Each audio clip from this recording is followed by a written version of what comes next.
My name is Jerry Whiting. I was born in 1953 in Cleveland, Ohio. And 50 years ago, in March of 1961, my parents, Elmer and Carmel Whiting, integrated part of Shaker Heights. I was 7 years old. Before that, my parents lived on Parkside in a duplex. My uncle and aunt lived next door, my grandparents around the corner, my father's office was on 105th a few blocks away, and the elementary school was across the street. A black professional, middle-class neighborhood, life was pretty idyllic. Of course, I had no idea I was black. Everyone else around me looked like me. All of that changed when we moved to Van Aken. Let's stop for a minute and review the historical context and remember what was going on at the time. 1960 was the year of the lunch counter sit-in. SNCC, the Student Nonviolent Coordinating Committee, was founded, and the Civil Rights Act of 1960 was passed.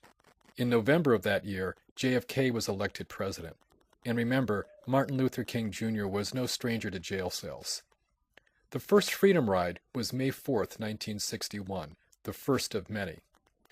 And it was in 1961 that James Meredith integrated the University of Mississippi, Old Miss. Little did I know at the time how much Mr. Meredith and I shared. In the spring of 1961, I integrated Onaway Elementary School, an event that forever changed my life. There wasn't another black student there until I was in 4th grade when my brother Stephen and another student attended. The principal and my parents, in discussing it beforehand, decided not to tell me what I was in store for. We didn't talk about that until I was an adult, but I gotta say, I walked into a shitstorm.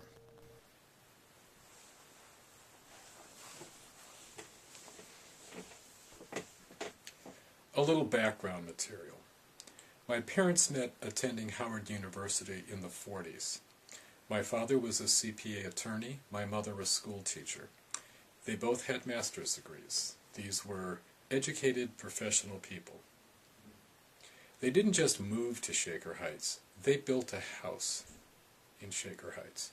Now, my parents, like all Americans, had every right to live wherever they wanted and pursue their personal goals and aspirations. There were obstacles thrown in their path, both personal and institutional, along that route. For example, they built a house. There were 2 lots. The owner thought that if he only sold both lots together, he could break their back. But a family friend bought the other lot, and they were able to buy the land. The building plans were submitted under my maternal grandmother's name in Washington, D.C. Why? Because they couldn't tell by the name or the address who, or more importantly, what she was. Well, Shaker Heights was a well-to-do community, originally a Shaker, the North Union Village community, but the Van Swergen brothers bought land, did the light rail, the rapid transit, big deal, but they were covenants. They didn't want blacks, they didn't want Jews. Like, they didn't want anybody else except rich white folks that looked like them. The Ludlow neighborhood, which was adjacent to Onaway on the other side of Van Aken, had been integrated some time before, by family friends, of course. When it came time to do the face-to-face with the real estate agent, my father was light-skinned, my mother was darker. I just recently learned that a family friend, Aunt Jo, though she wasn't kin, so close we'd called her Aunt, Aunt Jo went in as Mrs. Whiting for the face-to-face. How humiliating for everyone involved. The person who should be really ashamed is that real estate agent. So we had a reaction on either side when we moved in. Of course, there was a vacant lot on one side. The neighbors on the far side of the vacant lot, a Jewish family, he was a professor at Case Western Reserve University at that point, Case. He strode across the vacant lot, introduced himself, and he and my father became thick as thieves. On the other side was a European-American family who has the distinction of teaching me the word nigger. Now, growing up in a black neighborhood, everyone, as I said, looked like me. And Lord knows they weren't talking nigga this, nigga that. So the first time I heard the N-word was from the Gordons on the other side of the fence. Excuse me, Gormans.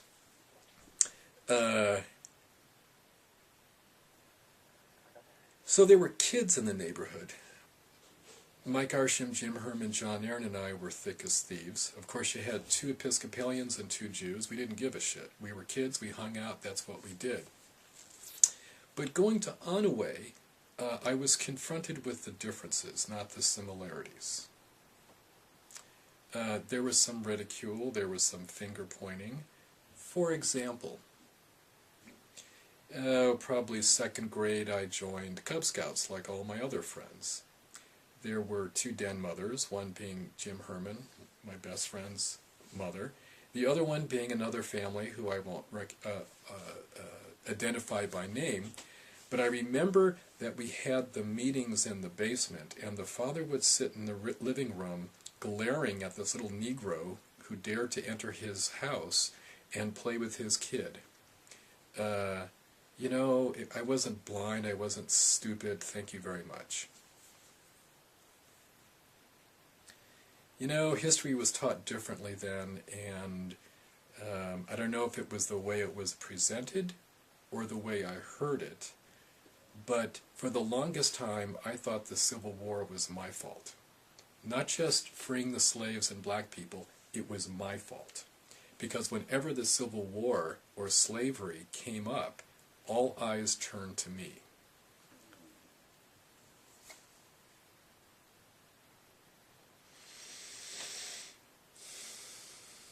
All I can say is I'm really glad that my kids never had to go through what I did.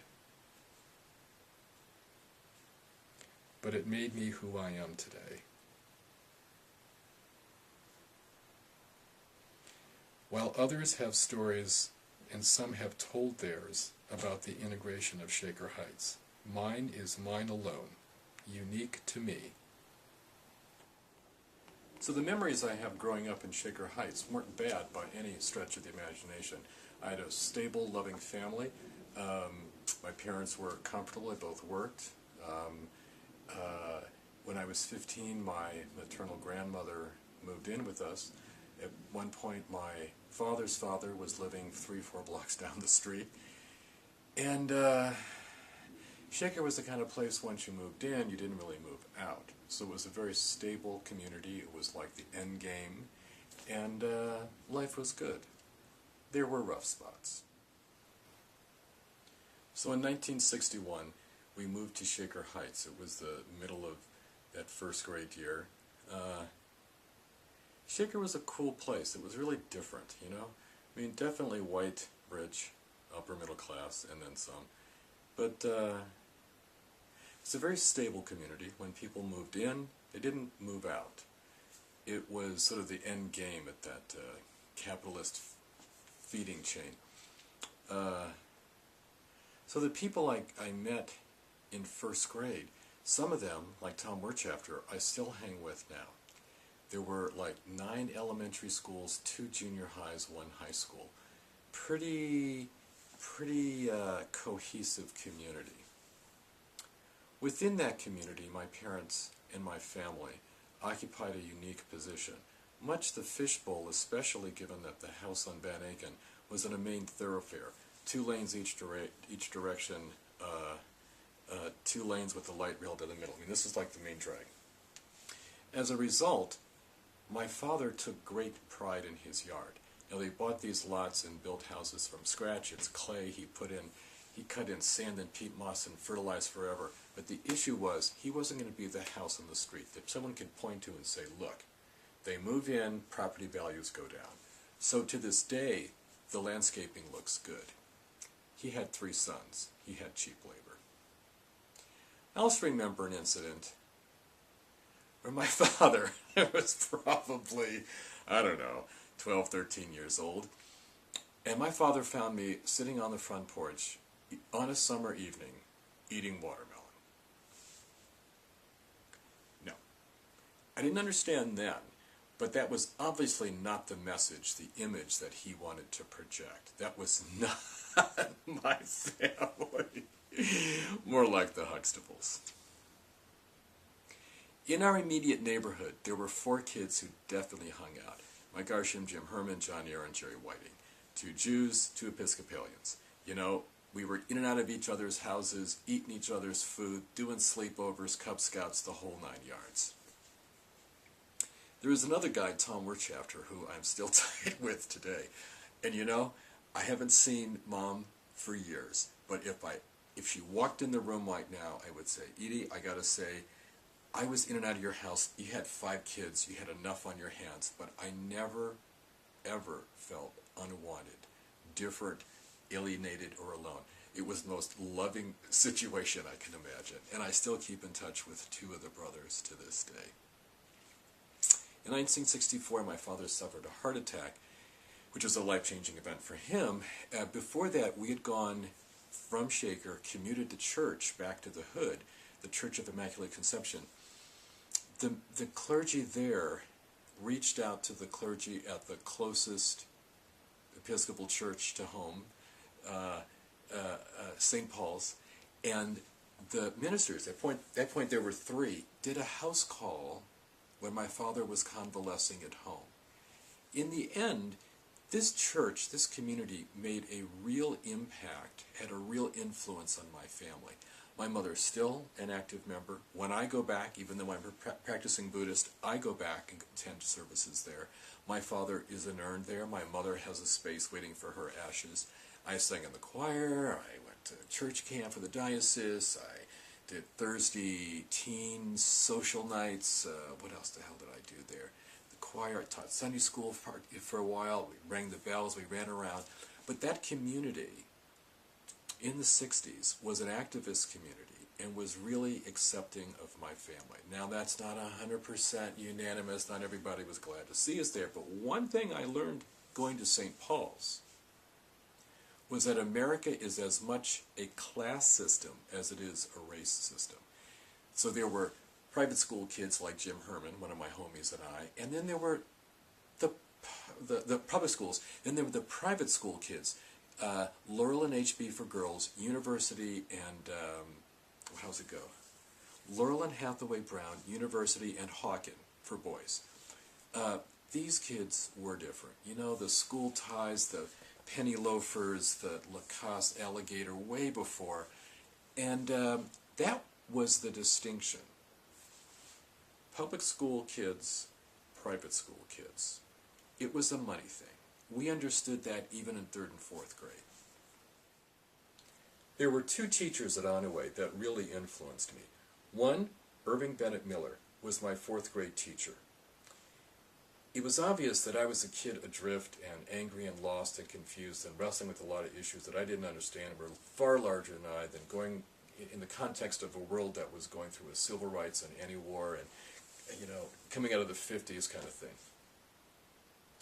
He had been an American soldier who married an English woman and stayed in Britain for years after the war. And he taught me, he shared with me experiences about being a hated Yank in England.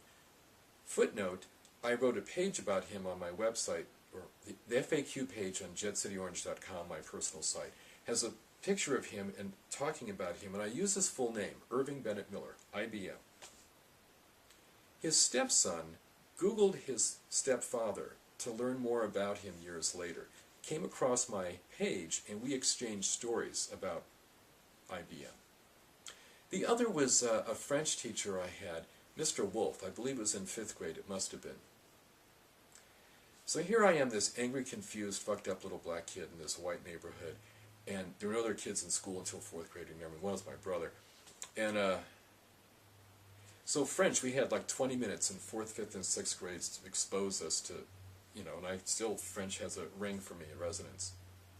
I made a comment that he misjudged me or misgraded me or treated me differently because I was black.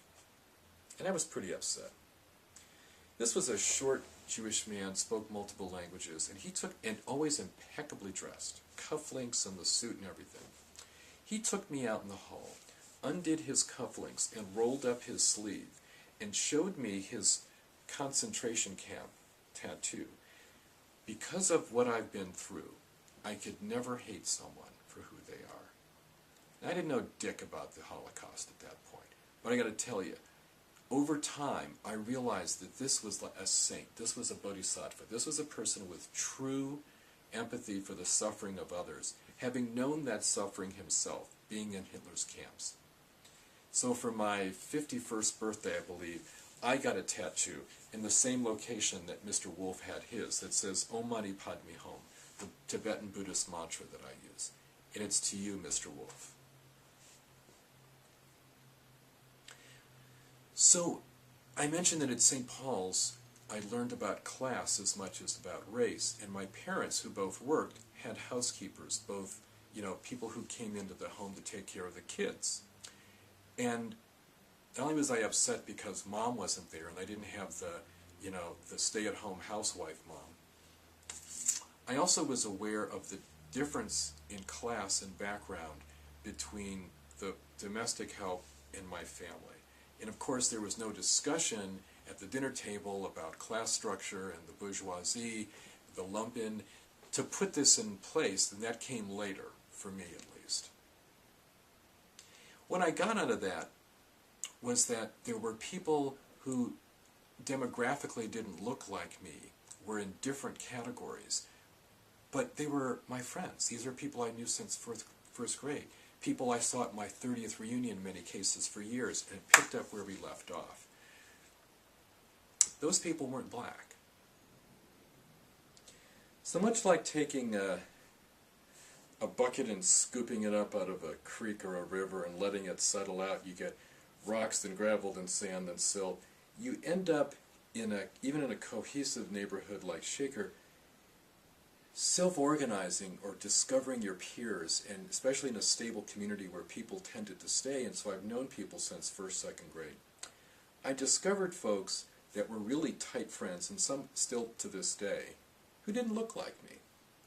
And I discovered that, or identified this as communities of consciousness, that we shared more up here than we did here.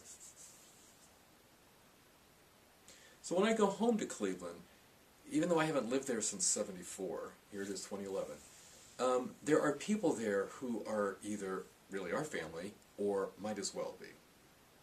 And I can just slip right back in. And one part of Cleveland I carry with me, everywhere I've lived, I carry the mint that grew in the vacant lot that our family friend had to buy so my parents could move into 3319. It's a particular peppermint, a spearmint rather. I have it at my house. My brother who lives here in West Edel has some in his house. My ex-wife, she also has some in her house by virtue of being. And I'm sure if you look at all the rentals I've been in over the years, you'll find remnants of that as well. Interestingly, since that lot has been built on, there's no more mint there, so I need to repopulate that native stuff. So a good friend of mine, Ben, asked, when he heard I was doing this, if it made me angry or sad. It's definitely emotional. The term I used was cathartic. But I don't hate anyone. I just don't have anger towards anyone, at least what I have I'm working on. Most importantly, I don't hate myself. I'm not angry with myself.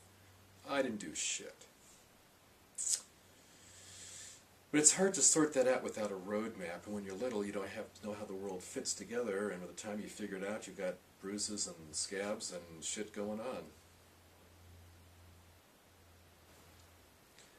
So the events back then definitely shaped who I am today. There is no independent control to the experiment, so there's no way to say, if, then, It was a different time. It was a time of great change, and I guess my family was part of that. My kids live in a different era. I have a almost 17-year-old, a 20-year-old, a 22-year-old. And their world is real different, especially living in Seattle, where the ethnic mix is completely different, where social attitudes are progressive, lenient, left of center, next, left coast, call it what you will. And much as I have trouble relating to the stories of a heavily segregated life that my parents and grandparents related, my kids must feel a distance to the few stories that I've shared with them about my youth. Yet my kids grew up in a Pan-Asian community in Seattle, and socially, personally, our family hangs with elders of the Black Panther Party and other progressives, so that they have this, oh, of course, you know, the 10-point program. They do have, I hope, a framework and an overview of how the world is put together so that they can use that to interpret the events and micro trends that they see to some larger schema. That they know that there's a ruling class, that it's white, it's selfish, it's arrogant, and doesn't give a shit about the rest of us. And they know that the darker you are, the less privileged you tend to be, and the more righteously indignant, angry, and motivated you are to change that system that has 1% fucking the rest of us. And I hope it's stark and unambiguous wherever they hope to align in that gradient. But most importantly, I'm really glad that my kids don't have to learn the word nigger from the people next door and get those looks and those, you know, fathers who don't want you in their basement at the Cub Scout meeting and the houses you know you can't do sleepovers at, and you know, all that other shit that was just so unnecessary. Because, you know, at this point in my life, I'm 57, this happened a half century ago, I really sincerely want all sentient beings to be free from pain and suffering. And remember, folks, hatred poisons your heart more than it harms me. All power to the people. Om Mani Padme Hum.